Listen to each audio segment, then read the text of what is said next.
I'm Alexis Joy from Alexis Joy VIP Access. It's such a thrill to be chatting with you today, and thank you so much again for all of your time. Yeah, no worries. I'm excited. Now, first off, I just want to send you the biggest congratulations on all of the remarkable success with your career. You're truly a surfing icon. So, again, it's such a great joy to be chatting with you today. Thank you very much. Yeah, I wouldn't call myself an icon yet. I'm still young, but maybe one day. You're an icon already at your age, so we're so proud of you. But let's take it back to the very beginning. So, can you tell us what inspired you to focus your life around surfing? I grew up on an island in Hawaii called Kauai, and really there's not much to do there. You're either drawn to the mountains or the beach. And for me, it was the beach. My older brother started surfing at 7. And when he started surfing, I was 3. And I was just like, "You're surfing? I'm surfing. Let's go." And it was at such a young age that I don't even remember like my first waves and stuff. But I do remember just being severely immersed in the experience and just feeling my first sense of freedom. I was in control of my own life. I didn't have to listen to anyone. No one could tell me how to surf. I was out there alone and independent, and that was really powerful for me. Um, Growing up on Kauai, some of the best surfers in the world are from there. And when I was like 8 and 9, Andy Irons and Bruce Irons were coming up there. Andy Irons was winning world titles, and we were like surfing with him. I went to school next to him, so it was like seeing Superman like every day, and you're like, I want to be Superman, So Amazing. that's kind of how it was. Amazing. Well, you truly are one of the best surfers that have come from your hometown. So, again, we truly commend you with all that you do. Now, Thank you. you also recently competed in ABC's The Ultimate Surfer. Congrats Yeah. again on that. What was that experience like for you? It was just a wild experience. We really didn't know what we were getting ourselves into. I mean, with most of those competition shows, you're kind of just like rolling the dice and committing to whatever happens. It's very vulnerable. You're being filmed 24/7. You have a microphone on. Everything you say is captured, even with like little hidden cameras and stuff. So that part of it was a little tricky and trippy, but honestly, the way I looked at it was like a retreat. I was there for a month. I didn't have phone access, no communication to the outside world. So it was back to the basics of like having a lot of time on your hands, being there for one sole purpose, which was to win, and just doing whatever it took to be in the right mind frame and body, like getting your body ready. So I was just like, you get bored and you're like, well, like, I might as well like meditate or stretch or do a breathing exercise or like think about my life and my future and what I want to manifest and stuff. So it was a crazy experience, and I performed better than I could have ever imagined, but I just like wanted to and just thought about it very clearly, and it ended up happening. So it was a lot of crazy life lessons all in one little experience. Absolutely. And it was so awesome getting to see you really become one with water. I mean, that's what we love watching you surf is that you're really one with water. It's just, it becomes you. So it was so cool to be able to see that and to see your journey on that show and the many more successes after that. I find myself rewatching all of the clips of you surfing over and over again because it's just completely mind blowing. Nice. So, Yeah, thank congratulations. I you. can't say it enough. Now, the legend himself, Kelly Slater, was a big guiding force in The Ultimate Surfer. So I want to ask you, is there something you may have learned from him throughout your experience on the show? Yeah, absolutely. I mean, Kelly Slater, what he's done with surfing. I mean, he's almost 50 now, and he's still one of the best surfers in the world. Just his passion for so long. Like a lot of people are super passionate about things, but they go on to other things. They kind of burn out. But somehow Kelly has been able to keep that stoke, that psych that you get from your first wave of surfing, and he's been doing that for like 40 years. It's so crazy. But he's very analytical, super good guy, but he's like very competitive, and most of the time when you're free surfing with him, he's like trying to battle you kind of. So to have him on my side and have him like be able to tell me like some tips and coaching, that was huge. And he basically just said like he liked what I was doing, and that was big because for me a lot of it was a lot of self-doubt and not really believing in myself because I couldn't see what I was doing. I was all feeling. And when he's just like, whoa, like that was sick, like maybe just mix it up a little bit, that was huge for me. One of the biggest things that he told me, actually didn't even make it on the show, but how each ride you have to like think about it as an individual ride, and you can't carry your emotions from one ride to the next. So like say you drop in on a right and you just fall and you're like, no, like, oh my god, why'd you do that? And then you go on the left and you're like, I fell, so like I need to surf even bigger and better, and you're out of sorts, and then you let your emotions get to you and then you fall on the left too. So he was all about like separate your emotions in each ride and know that you can like start clean, and that takes a lot of emotional control, but that's what it takes to be on that level, you know, which is cool. Absolutely. And that's amazing advice for just anything in life, not just surfing, just being able to kind of separate yourself and your emotions from any situation that you're in. So thank you for sharing that with us, especially since we didn't get to see it on the show. It was nice to Yeah. be able to hear about that. And I just want to mention that one of the many things that why the whole world adores you, Koa, is because you're not just a talented surfer, but you're able to still have that incredible passion and dedication in surfing and in anything that you do, the same as Kelly Slater. So again, an icon that I'm talking to, a surfing icon. From my perspective, like, I find myself like not wanting to surf anymore sometimes, or like just not being stoked on my career, you know, like having those like, am I on the right path moments? And then I come back to just being like how much I love surfing, and maybe I'm thinking about it wrong way, and just like it's a constant like organization of my thought process that keeps me like I have to keep reinventing myself to keep it exciting, you know. Amazing. Well, again, you do such an exceptional job. Now, I love keeping updated with you because you're always doing something epic. Whether you're saving seals or traveling around the world, you're always on a great adventure. So, I want to ask, out of the many incredible experiences you've had thus far, is there one that sticks out to you the most and why? I think one of the most incredible experiences of my life was showing up to this place called Skeleton Bay in Africa. And it is like by far the best wave in the world because it's almost a mile long and it's one continuous barrel.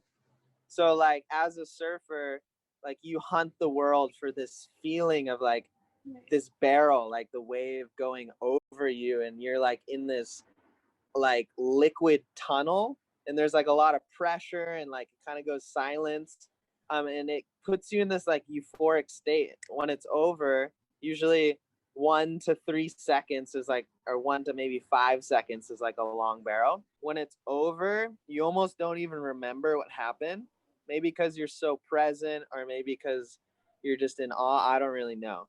So you search for that feeling as a surfer, and only certain waves can give it to you.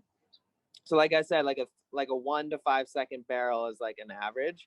Um, when I first went to this place in Skeleton Bay in Africa, I got a 30-second barrel, and it was just like I had time to think in there, and it was just like such a euphoric. I felt like I found surfing heaven, and then Ah, I keep going back there every time. I've had crazy experiences where I've been like in a remote island in Indonesia, and I like randomly get an urge to check a swell forecast, mhm. and then I'll leave that night and travel for 3 or 4 days just to get to Africa, just to experience it because it's so next level. And for people watching this, they can check it out on YouTube if you just look up Koa Smith Skeleton Bay. I actually had a camera in my mouth, so I got to, and it was kind of right when GoPros were high enough quality to enjoy. So I was kind of the first surfer to bring that experience to the average viewer of just like, what is it like to get barreled, you know?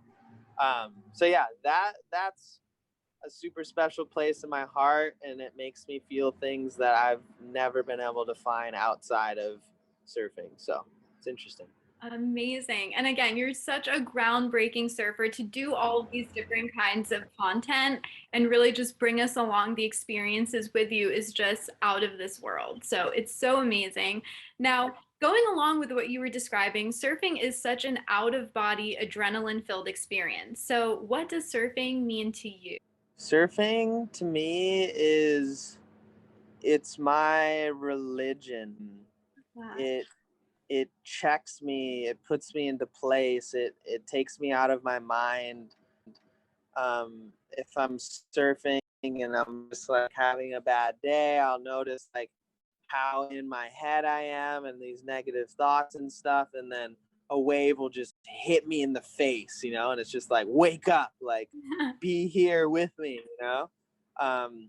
And so yeah, it's just like a constant checkup for me. I go into the ocean and it lets me know how I'm truly feeling, and it cleanses me. And then the bigger the waves get, the more intense that focus gets. Surfing big pipeline with my friends, it feels like I'm in like a 300 movie scene where it's just like there's this battle going on and we're all trying to like harness this power of the ocean, and people die and people get injured on almost every session. So you're putting yourself in this you're putting yourself kind of in God's hands, because at any moment you could die or something bad could happen. We've all had crazy incidents, but it's like um, succumbing to that and being okay with it, and then realizing that doesn't happen too often. It's kind I of love it. it's a powerful it's a powerful experience for sure. Absolutely. And I can just feel your passion for surfing as we're talking about it. So I just wanted to ask because I love seeing all of your YouTube videos, and you've been talking about working on a short film. So I know you can't say too much about it just yet, but can you tease for us what maybe fans can look forward to from it? Yeah, it's kind of scary because we like filmed it all and like we haven't put it together yet. We're slowly putting it together yet. So I don't know if we really pulled it off, the story that I'm trying to tell. I'm sure But it is. this it's different to the YouTube videos. I wanted to tell a story of like the emotion that I'm currently was going through, which was feeling fairly disconnected to myself and to like the earth around me. Being so caught up on my phone and trying to make YouTube videos and get followers and make money and all this stuff, it just felt lost and disconnected. I feel like a lot of people can relate to that. Um, and then just like what I do to feel better.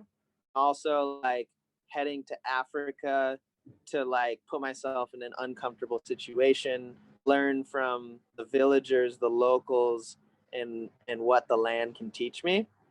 And there's a lot of ups and downs. The trip just went on a wild, just non-predictable pattern, and in the end it all worked out.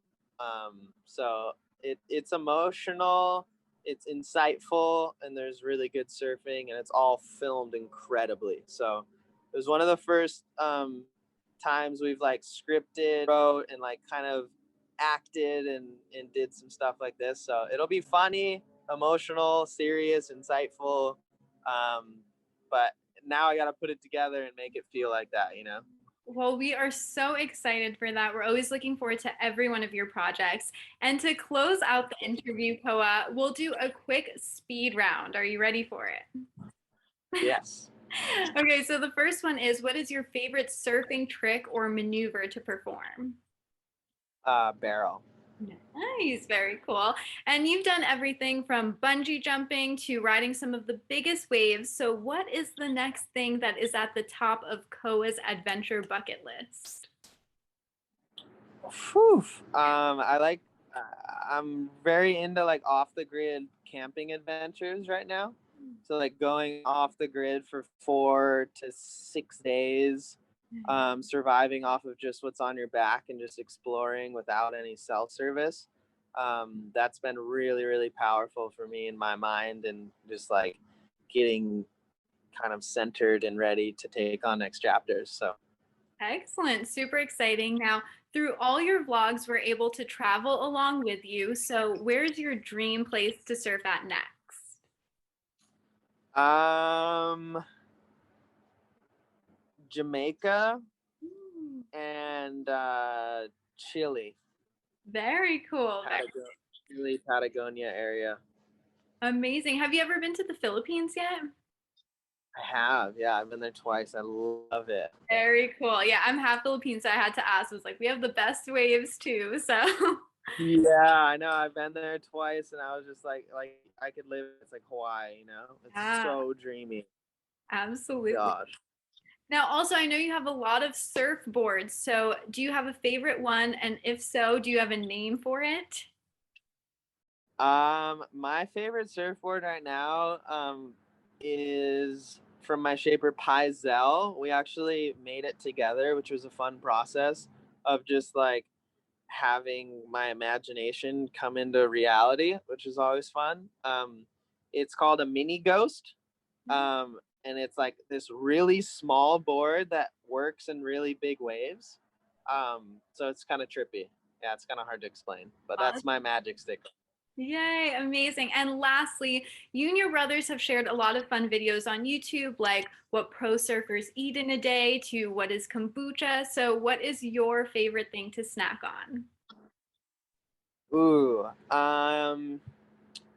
I like to start my day right now with a mud water. Mud water is like a tea, coffee replacement. It has a bunch of medicinal mushrooms and cacao, so it gives you like a little bit of a boost, but it gives you all that healing nutrients and doesn't like freak you out like coffee does sometimes. Yeah. So you're able to like kind of lean off coffee, and I think what you realize when you're drinking it is that you actually create your own energy just as much as coffee creates it.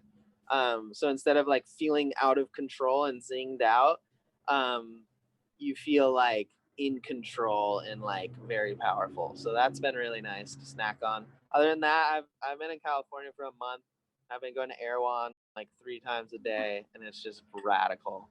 It's Nice. so good. Everything in there, you just feel amazing. But it's very pricey.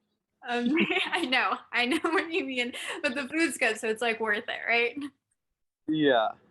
Well, thank you so, so very much for taking the time to chat with me. Again, we're all just constantly cheering you on with your amazing projects, and I truly Thank appreciate you. all of your time. We can't wait for your short film, more YouTube videos, and congrats on everything again, Koa. Thank you. Yeah, and the short film's gonna be called The Source. So everyone stay tuned for that and be sure to follow Koa across all social media channels. Thank you so much again. Yeah, yeah. Thank you, Alexis.